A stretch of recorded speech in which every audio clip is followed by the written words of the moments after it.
Mabuhay Pilipinas! Maligayang pagbabalik dito sa aking channel, pero kung bago ka lang, pasuyo ng like and subscribe. Salamat agad. Ngayong araw ng Lunes, April 8, 2024, ito po yung araw na hinihintay natin ng pagkakaroon po ng solar eclipse.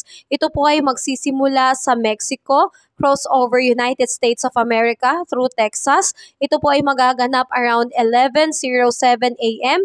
Pacific Daytime on April 8, 2024. Samantalang dito po sa Pilipinas, magaganap ang solar eclipse ng 2:07 a.m.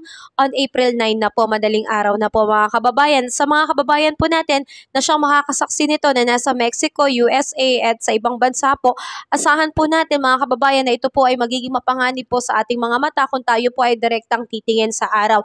Kaya kung wala po tayong protection sa ating mga mata, ay huwag po tayong direktang tumingin at subaybayan ito dahil magiging mapanganib po ito, resulta po ito ng pagkakaroon po ng sakit sa ating mga mata. Kaya mga kababayan, ingat po tayo. Samantalang asahan po natin mga kababayan na ngayong araw po dito sa Pilipinas, magiging generally fair weather po ang ating panahon, lalo na po sa bahaging Luzon, Visayas at Mindanao, kahit na po tayo po ay naapektuhan nitong easterlies.